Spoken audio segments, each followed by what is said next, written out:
When life gives you lemons, you should make some lemonade. Ha! Ever since I was a little jit, I remember playing on my mother's phone, drool coming out of my mouth, sucking on my little thumb, Minecraft. And I remember having so much fun building something with my fat little hands. And ever since then, I've felt a spark of creativity and a burning passion towards game development. This is the start of my journey, or not really the start, but the documented start of my journey to becoming the #1 game developer ever. Starting today. Oh my God, that almost hit me. Did you see that? Where'd that come from? I'm indoors. What the hell? Anyways, for the past about year and a half, I've been working my booty off on my crappy laptop, trying to learn the art of indie deving. I started off very humbly, I would like to say, on Roblox, which is, I'm not very proud of me starting on Roblox. I think that was like maybe third or fourth worst decision of my life. Only secondary to going to Loch Ness at 3 in the morning. You guys don't want to know what happens there that early in the morning. It's very crazy. Oh yeah. I finished maybe 2 games. First one was a flop. It even got taken down, so I'm not really proud of that one.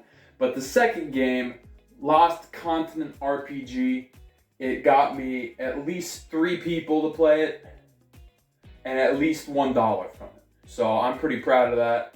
I got a little community going. That's my plan for that game pretty much, is just to build a community so that my future games can get wish lists, because I'm planning to go to Steam now. As Leonard Sweet said, stagnation is death.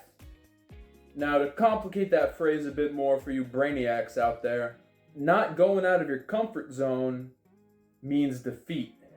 And with defeat comes the smell. So, I've decided to humbly get out of my comfort zone and kick it out of the window. I forgot. Yeah. I forget what I wanted to say next. Let me look at the script. Anyways, I did a survey on my Discord asking people about some game ideas I had. Now, a tip, it's very, very useful to get people's feedback, especially when it's just more than 5 people. Usually like 20 is pretty good, but even more is great. I had 3 ideas pretty much. 1 that's a story game, 1 that's a PvP fighting game, and another one that's a PvE game. And out of those 3, the story game got the most or the highest rating. Although, I think people really wanted the fighting game. I just didn't explain it well, because they probably think it's a 2D fighter, but it's not. It's a 3D first-person fighter. Oh. Alright, so back on track now. I've got a presentation here explaining the important tips that I can give to you guys about stuff that I've learned from making my first game. Number 1 is having good frameworks. Now, this is extremely important because it's going to save you so much time, so much bug fixing, and like a bunch of other stuff, you know? So pretty much what a framework is it's like a mold. So when you're making a sword, you're not gonna take the raw iron and just flatten it out on the floor, molten iron, put it on the floor, and then cut it into this shape. I mean, you can do that, but it's not the most efficient way. What you want to do is make the sword first. And now the sword in this analogy would be your script. You want to make a mold out of it by putting in, I don't know, I think they put it in sand or something. And it's going to make it so much easier to just pour that iron in there and make a better sword much faster. So, if you didn't get that analogy, I think that's what an analogy is, I'm not too sure. But if you didn't get that analogy, it's literally the difference between copy and pasting your code, going through a list, and changing different values. It is so much easier to have good framework, and I urge you to put it in your first big project. You don't really need it for smaller projects, but having it in a big project is extremely important because it's going to make your developing speed like 2 or 3 times faster. And it's also going to make it a lot easier and less stressful. Now, for number 2, we got quality of life and polishing. So these are very similar in the fact that they make your game better. But quality of life is stuff that's going to keep people playing your game, while polishing is going to keep people or going to get people into your game. So if you see someone or like screenshots of a game or a trailer of a game and it looks dookie, like the animations are bad, the sound effects are dumb, and the UI is like poorly made, this is an example of bad polishing. Who is going to want to play a game that doesn't look like there's care put into it? Nobody. Now, the game concept and the game design and whatever, it might be the exact same as it would be if the game is fully polished. But think about it like this. I'll put a screen up here of a button, a really poorly done button. And now here's a really cool button that has a lot of visual effects and stuff when you press the sound effects, whatever. Tell me, which one would you rather push? Both of them do nothing. You would so much rather push the cooler button, right? That's pretty much the whole point of polishing, is just to make your game look more appealing. Now, there's more levels to this. You can definitely polish stuff that people usually won't see. Polishing by itself is extremely important to have a good game. Now, to the second part of this point, quality of life. Quality of life, as I said earlier, is very similar to polishing. Now, what quality of life is it's polishing that keeps a player playing or keeps a player satisfied. An example of this would be having the recipe book in Minecraft. Now, the recipe book in Minecraft, if you've never played the game, what it does is it just shows you what stuff you can craft, what other stuff you can do, maybe what recipes you have unlocked, etc. And that's really useful because nobody is going to figure out how to craft a cake without any sort of guide. It's actually crazy. Now, another example would be more like broader stuff, would be fast travel, setting your spawn point, skipping day and night cycles, waiting time, whatever.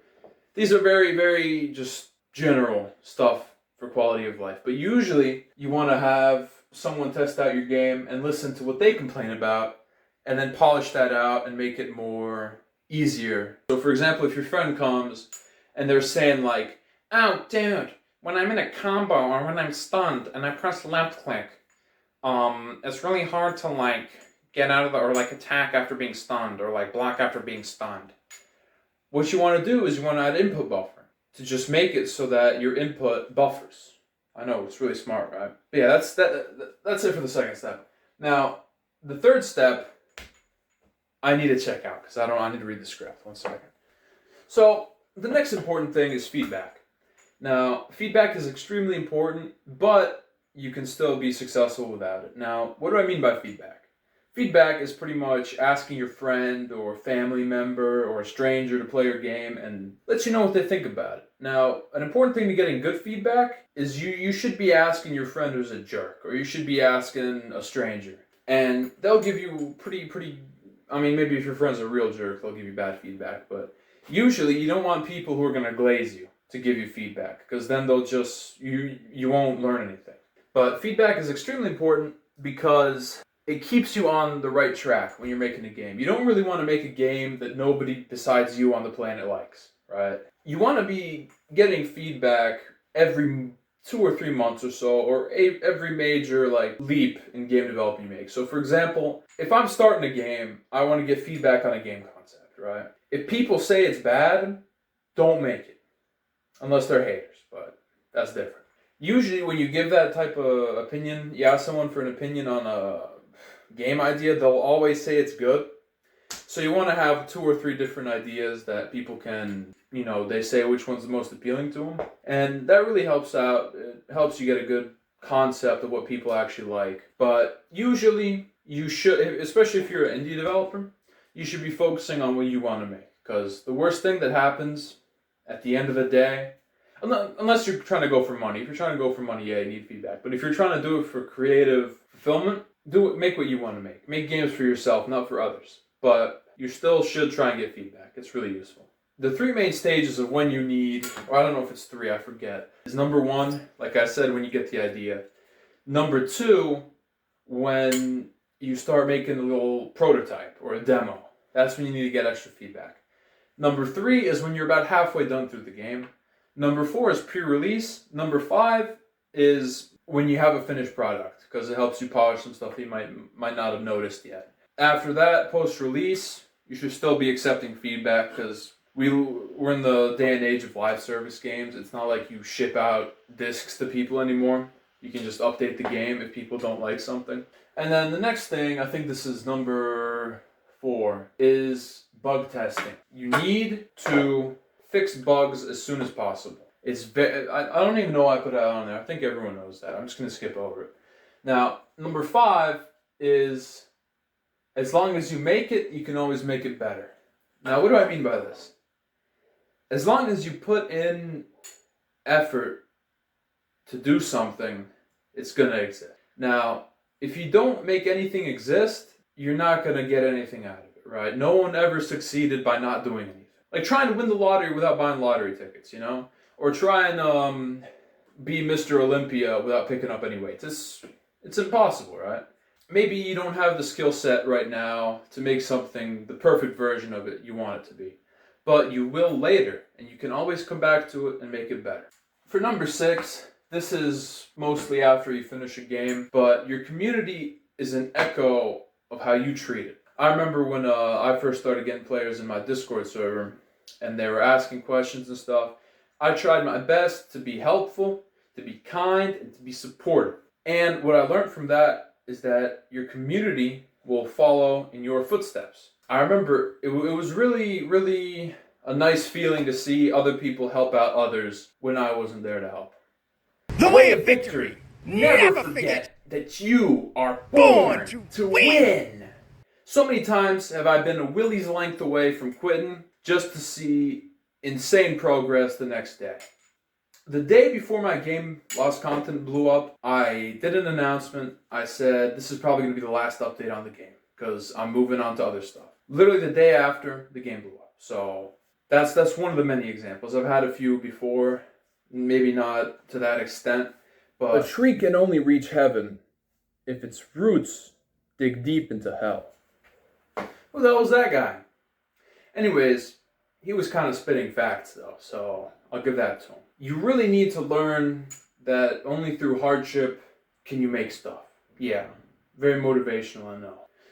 If a bum like me can do it, you can definitely do it.